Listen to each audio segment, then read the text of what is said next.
After studying this module, you shall be able to understand how anxiety is produced and the different kinds of anxiety.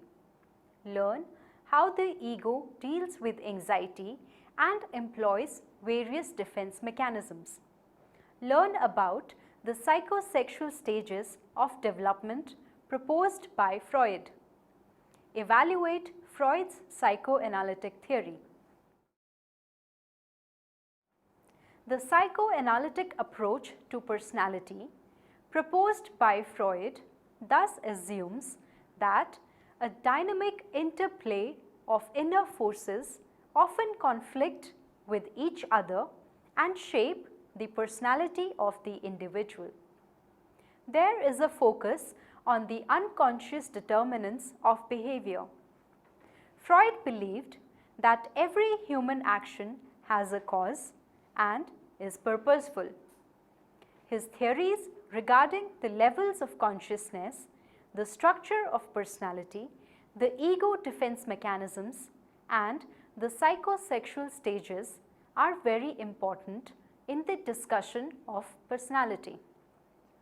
How the inner forces, instinctual drives, and the childhood development all have an impact on the personality of a person and its development. Anxiety.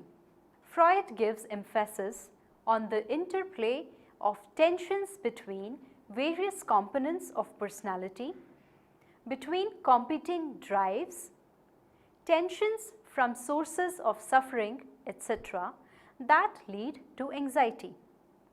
According to him, anxiety is a felt, affective, unpleasant state accompanied by a physical sensation that warns the person against impending danger. The unpleasantness is often vague and hard to pinpoint, but the anxiety is always felt. It is the ego which feels the anxiety, but ego's interaction with the id, superego, and external reality results in three different forms of anxiety: objective or realistic anxiety, neurotic anxiety, and moral anxiety. Objective or realistic anxiety, that is, reality versus ego. Objective anxiety is associated with the objective threats to our well-being. There is a generalized feeling of anxiety which may involve possible danger. For example, when walking alone at night in a dangerous alleyway, the anxious feelings are justified, since there is a possibility of adverse events happening. But it is different from fear, because the feeling is not regarding a specific object. Objective anxiety arises when the ego is threatened by objective forces in the world. The force is a function of strength of the ego in relation to the power or perceived power of the objective threat.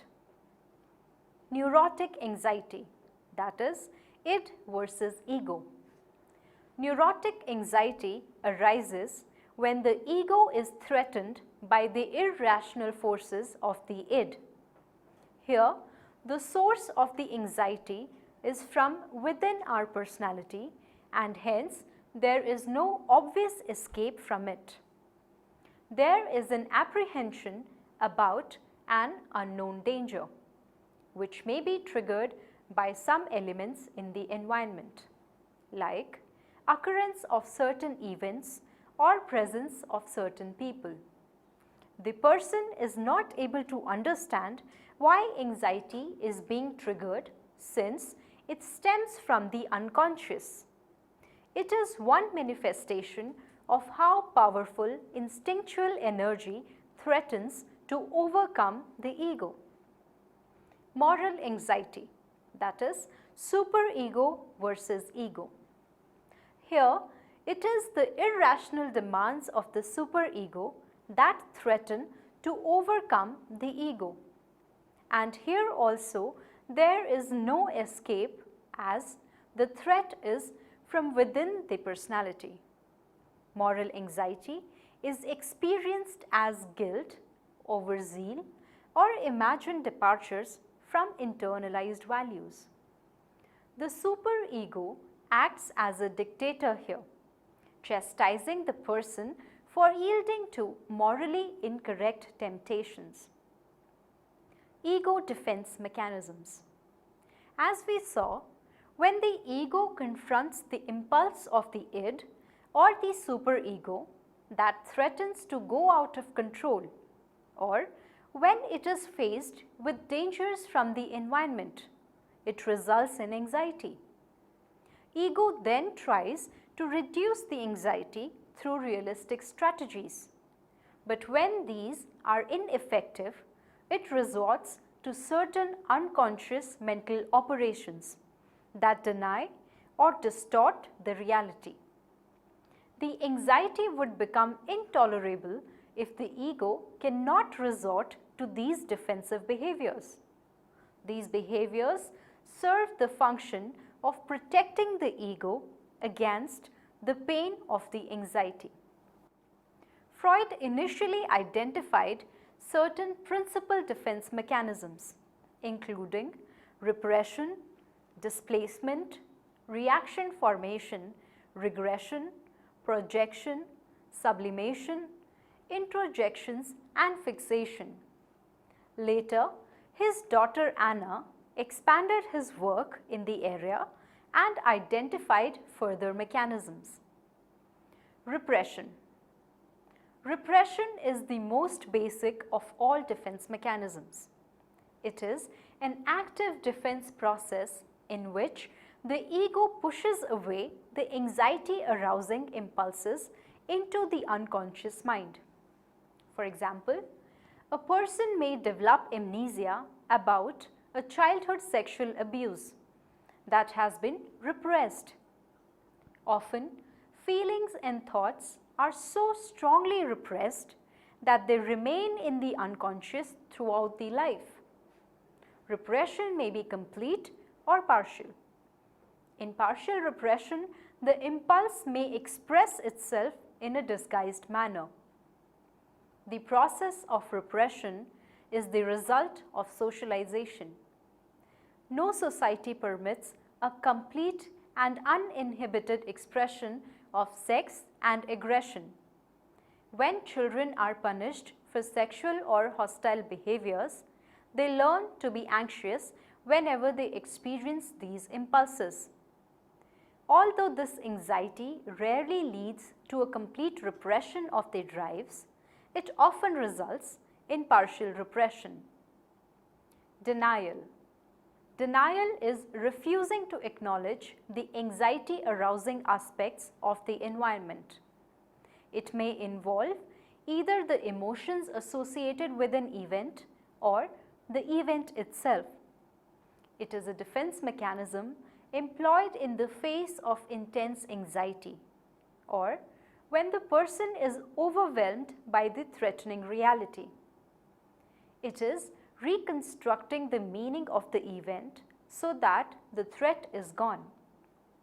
For example, a patient diagnosed with cancer refuses to believe that he has cancer and totally negating such a possibility. Displacement. Displacement is redirecting the repressed emotions onto an object less dangerous than the initial one which aroused the emotion.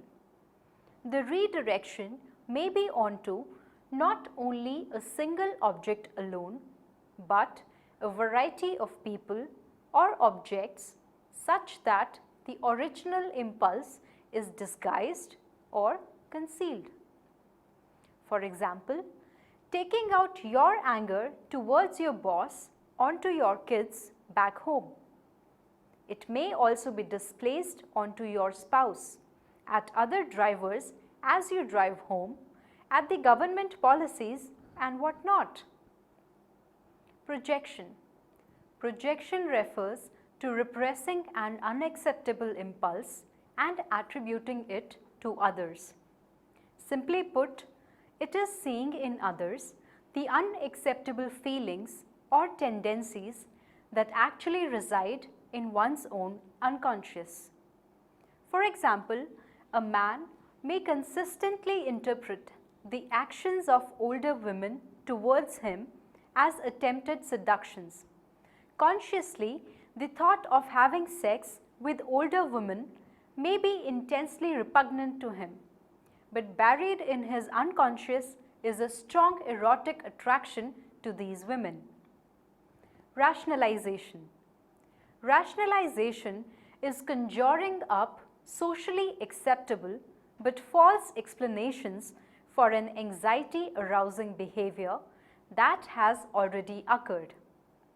In other words, the person reduces the anxiety by finding a rational excuse for a behavior that was really done for unacceptable reasons.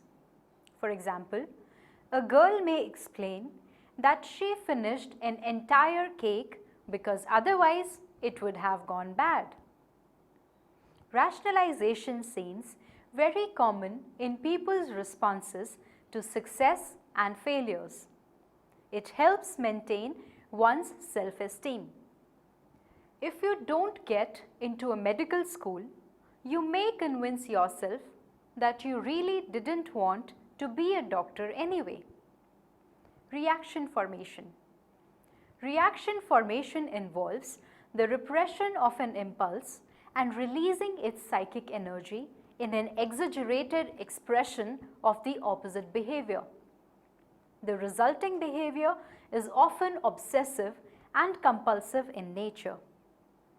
For example, a mother with feelings of resentment towards her child becomes overprotective or pampers the child excessively.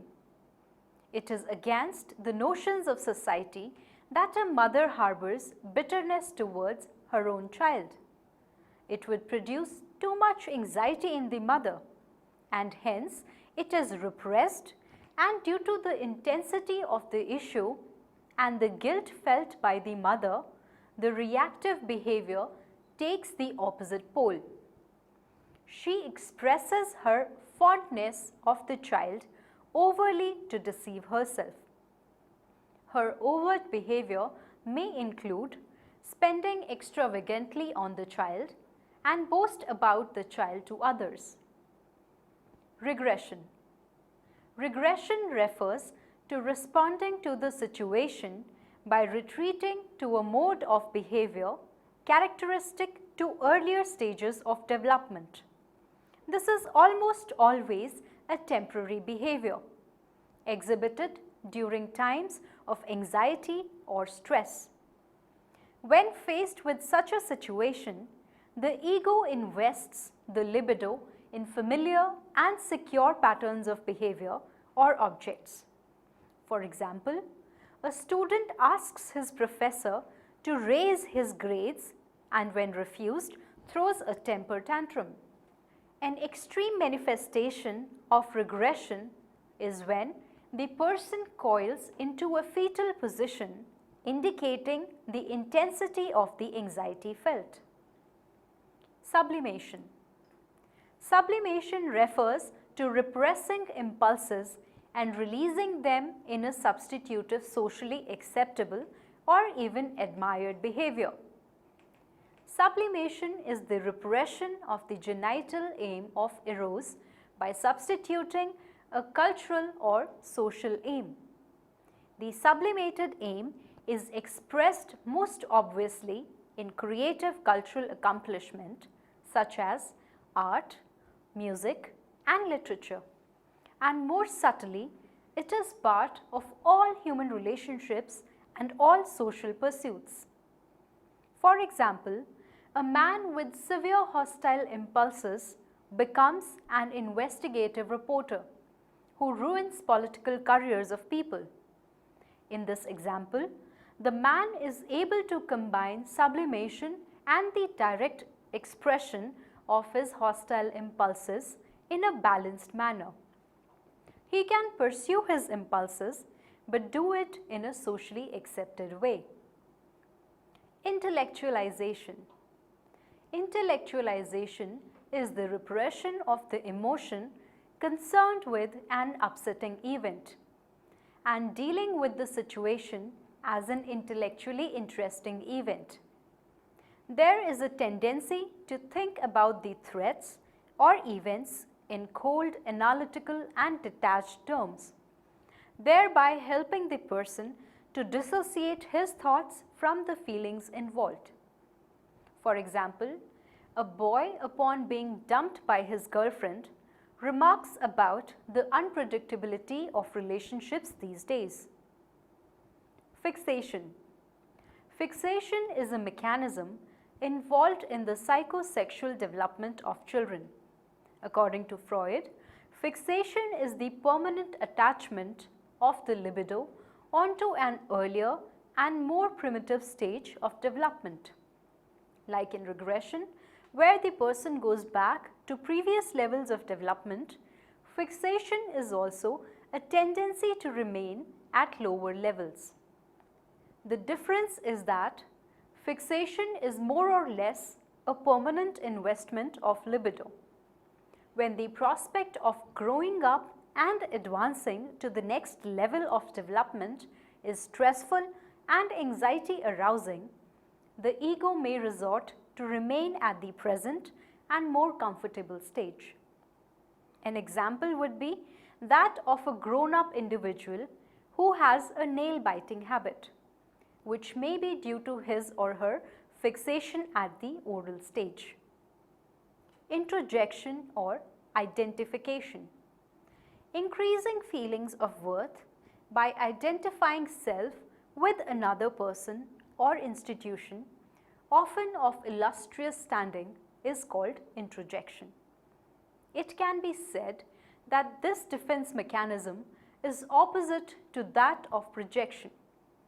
Here, the person adopts positive or perceived positive attributes of another person. Basically, it is an impersonation of another's ego.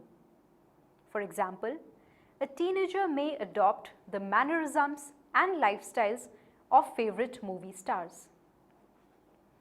The psychosexual stages of development. Freud believed that adult personality traits are powerfully influenced by experiences in the first years of life. In fact, he believed that personality is largely determined by the age of 5. He proposed a series of 5 psychosexual stages, during each of which the id's pleasure-seeking tendencies are focused on different areas of the body and on activities concerned with these erogenous zones. They are called the psychosexual stages since at each stage the libido is discharged through the particular erogenous zone. Deprivation or overindulgence in each stage can lead to fixation, a state of arrested psychosexual development which turns out as personality defects in adulthood. This is reflected in a predominance of attitudes and interests that characterize the stage at which fixation has occurred. If fixation is due to deprivation, the needs of the person are unmet and the person can't advance until they are satisfied. If it is due to overindulgence, the person is much too comfortable at that particular stage that he or she is reluctant to move on. The oral stage. It extends from birth to about 18 months of age. During this time, much of the infant's interaction with the external world occurs through the mouth, and libidinal gratification is focused in this area. It is the source of tension, reduction and pleasurable sensations. The oral stage has 2 substages. The sexual aim of early oral activity is to incorporate or receive into one's body the object choice, which is the nipple. During this oral receptive phase, Infants feel no ambivalence towards the pleasurable object, and their needs are usually satisfied with minimum anxiety. As they grow older, however, they are far more likely to experience feelings of frustration as a result of less frequent feedings and eventual weaning. The traits that develop at this stage include a general sense of optimism, trust, and dependency on others. These relate to the fact that infants at this age are particularly helpless and dependent on their caregivers. The next part of the oral stage is the oral sadistic phase, and it begins with teething. The sexual pleasure now comes from biting and chewing. According to Carver and Scheer, the adult personality traits arising during this phase can be traced to this newly acquired ability. This phase is thought to determine who is verbally aggressive in later life and who tends to use biting sarcasm in conversation. Generally, adults who are orally fixated are likely to be preoccupied with food and drink, likely to reduce tension through activities centered around the mouth like biting nails or smoking, and when angry, engage in verbal aggression. The anal stage. This stage begins from 18 months and continues into the 3rd year. The anus is the erogenous zone, and sexual pleasure is derived from the stimulation that occurs when the child defecates. In the early anal phase, as toilet training begins, children often behave aggressively towards parents for frustrating them with restraints. They are no longer allowed to relieve themselves whenever and wherever they wish, and the introduction of discipline may trigger the aggression. In the late anal stage, children often develop a friendly interest in their excreta and may present it to their parents as a valued prize. If they are chastised for this behavior, children may adopt an anal retentive habit. They may attempt to withhold feces. The anal retentive personality is characterized by rigidity and excessive orderliness. The traits of the adult anal retentive is sometimes referred to as the anal triad: stinginess, obstinacy, and orderliness. If the child is punished and ridiculed, they may react in another manner too. They may adopt a pattern of rebellion and develop anal expulsive habits, excreting forcefully when the parents least want it. The adult anal expulsive personality is characterized by stoppiness, excessive lavishness, and general disorderliness. On the other hand, if the child is appreciated for his or her effort in being disciplined, then it is likely that he or she will grow into a generous and magnanimous adult. The phallic stage. This stage lasts from 3 to 5 years of age. During this period, the erogenous zone is the genital organ. According to Freud, this is the time when most children begin to masturbate for the first time, as they become aware of the sensory pleasure that arises from genital manipulation.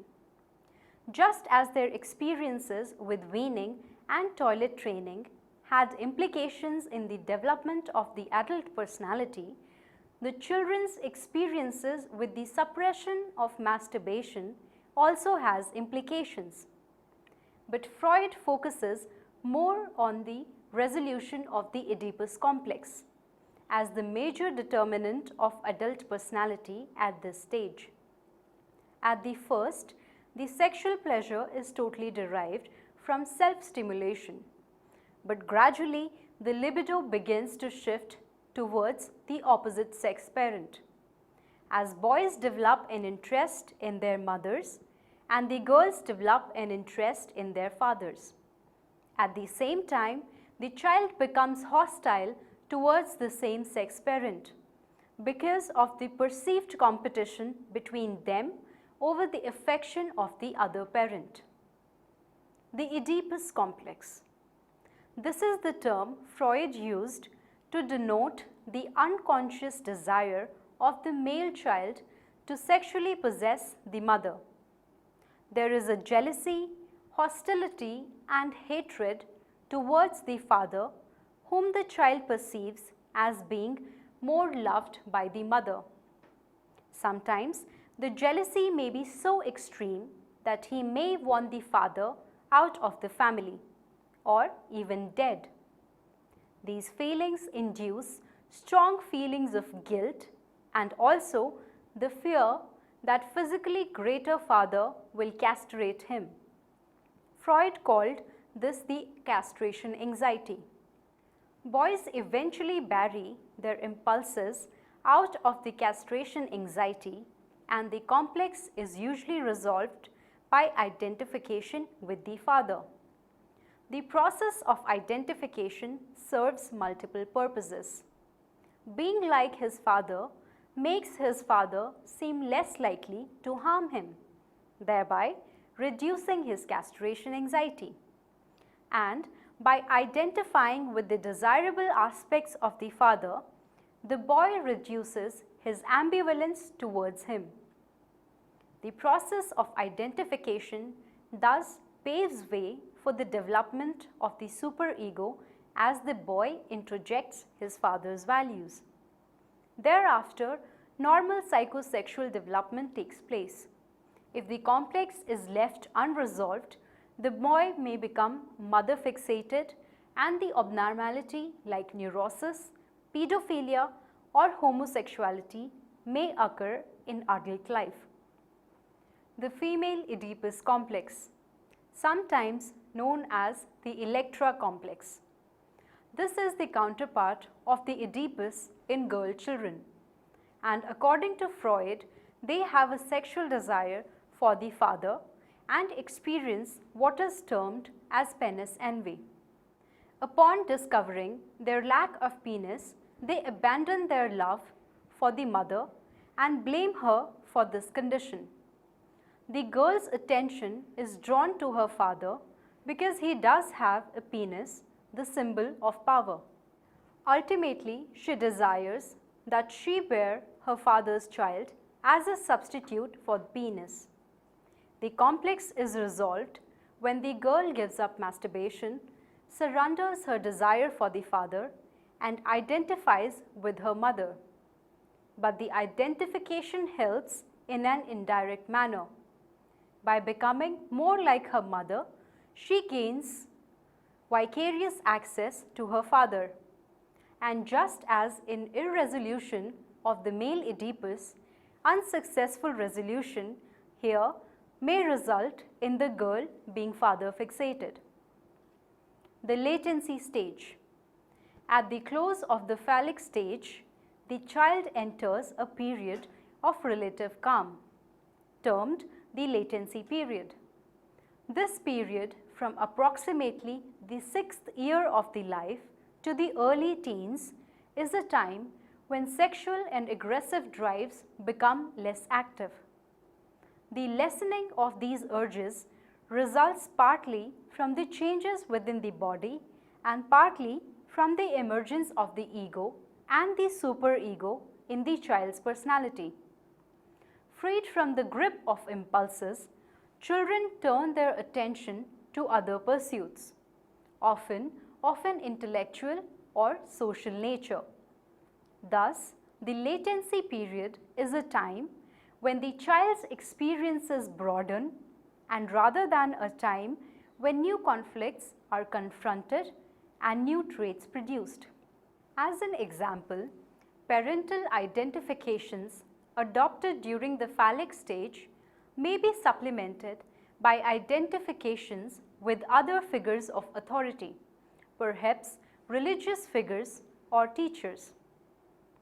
The genital stage.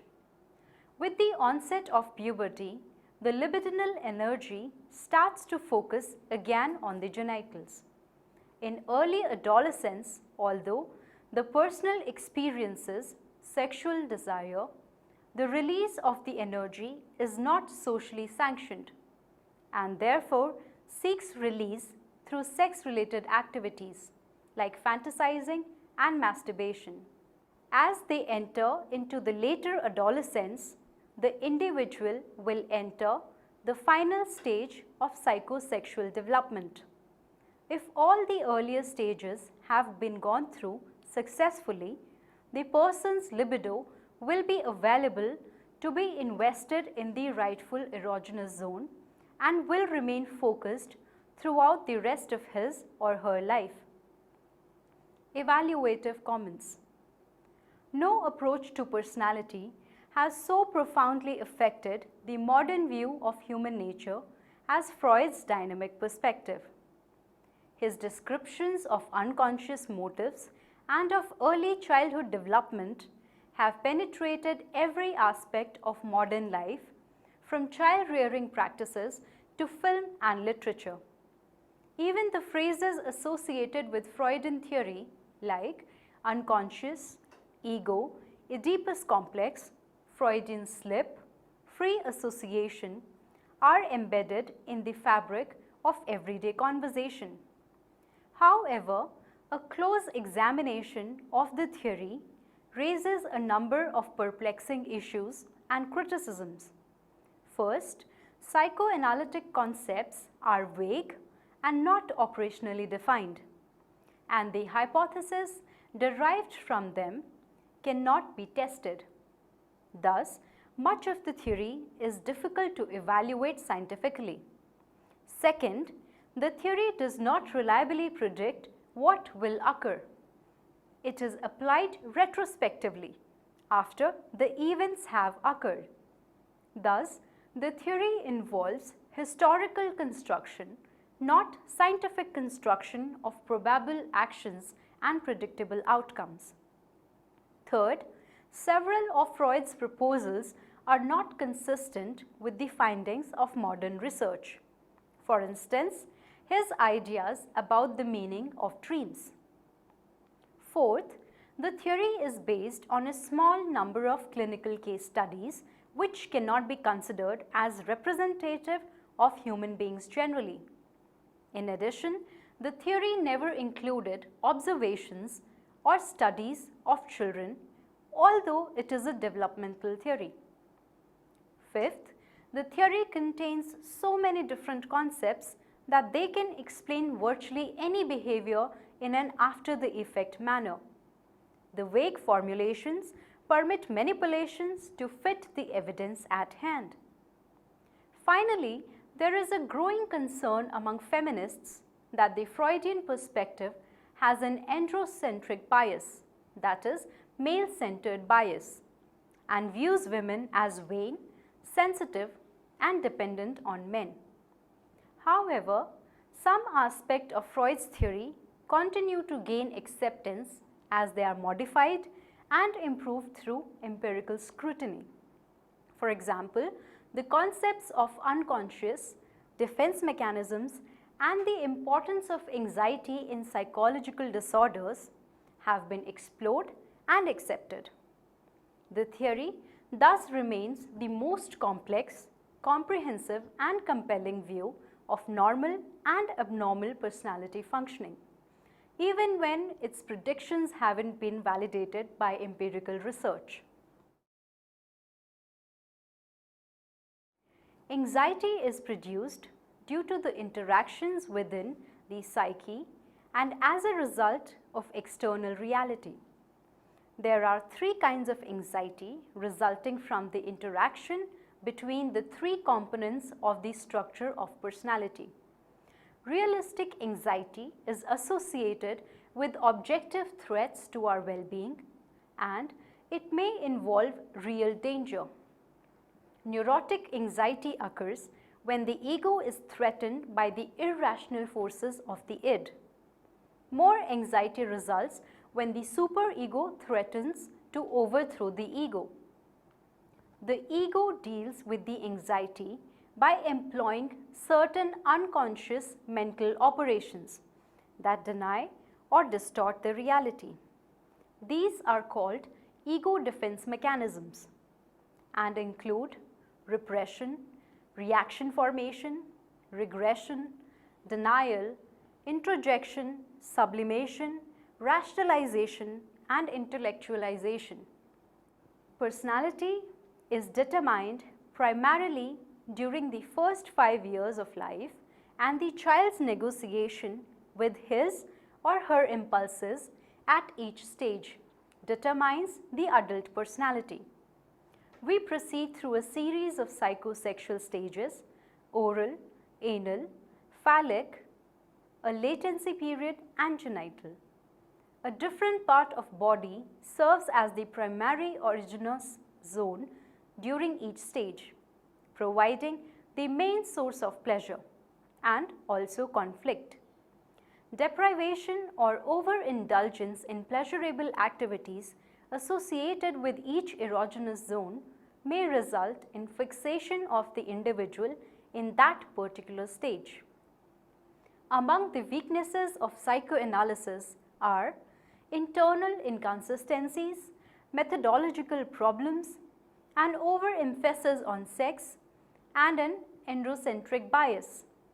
It has proved difficult to subject the propositions of psychoanalytic theory for empirical research. Nevertheless, Freud's contributions are monumental. The importance of the unconscious, the concept of an ego, free association, dream interpretation, repression and the defense mechanisms, anxiety, and more. The theory thus remains the most complex, comprehensive, and compelling view of normal and abnormal personality functioning.